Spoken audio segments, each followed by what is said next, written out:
નમસ્કાર, હું જયશ્રી મોદી.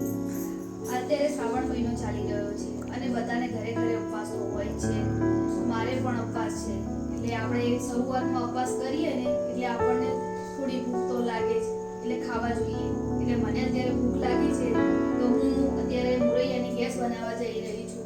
તો આના માટે મેં આ મોરૈયો પલાળીને ધોઈ નાખ્યો છે અને આ બટાકા કાપી નાખ્યા છે, ટમેટા કાપી નાખ્યા છે, મરચાં કાપી નાખ્યા છે અને આ સિંગ છે. તો હવે હું તેને ફ્રાય કરું. મિત્રો, મેં હવે આ તેલ ગરમ મૂકી દીધું છે. તેમાં રાઈ જીરું નાખી દઉં.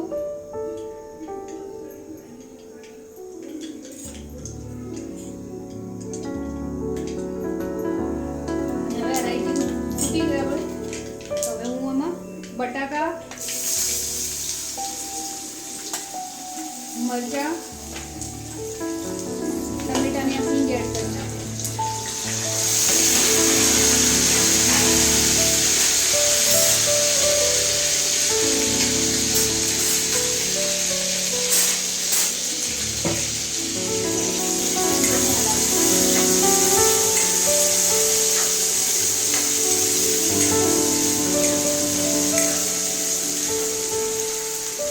આપણે કોઈ એક્સ્ટ્રા વધારાના મસાલા યુઝ કરવાના નથી. આપણે જે રોજિંદા આપણે વાપરતા હોઈએ તે મરચું, મીઠું અને હળદર સ્વાદ અનુસાર નાખી દેવાનું.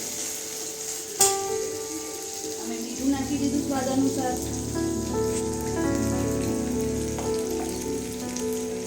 આ હળદર નાખી દીધી અને આ કશ્મીરી મરચું નાખી દઉં.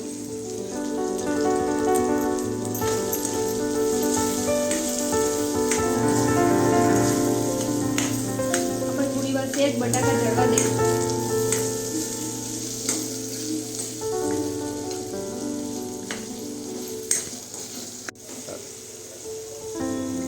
તો મિત્રો, આપણે આ બટાકા સતળાઈ ગયા છે અને હવે આપણે તેમાં મોરૈયું નાખી દઈએ.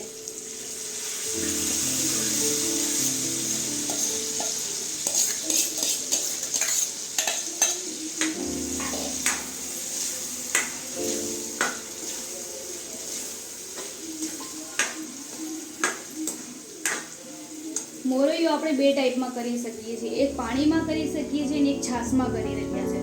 છાશમાં મોરૈયો બહુ સ્વાદિષ્ટ લાગે છે, એટલે હું તેને અત્યારે છાશ નાખી દઉં છું. મેં એક લોટો અંદર છાશ નાખી દીધી.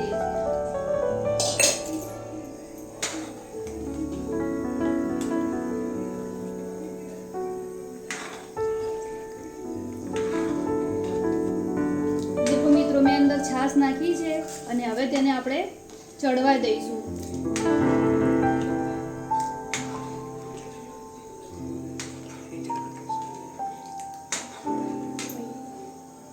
તો આપણે એમાં અંદર છાશ નાખી દઈએ અને હજી પણ એને 10-15 મિનિટ ચડવા દેવી પડશે. આપણે એને સતત હલાવવાનું છે અને 10 મિનિટ સુધી આવી રીતે સતત હલાવતા જ રહેવાનું છે. તો મિત્રો દેખો, આપણે આ મોરૈયાની ગેસ તૈયાર થઈ ગઈ છે. તેને આપણે એક પ્લેટમાં કાઢી દઈએ. આ જેટલો મોરૈયો હોય તેના કરતાં ડબલ ફૂલીને ડબલ થાય છે, એટલે તમારે એ રીતે લેવું. મિત્રો, તમને અમારી આ મોરૈયાની ગેસ કેવી લાગી?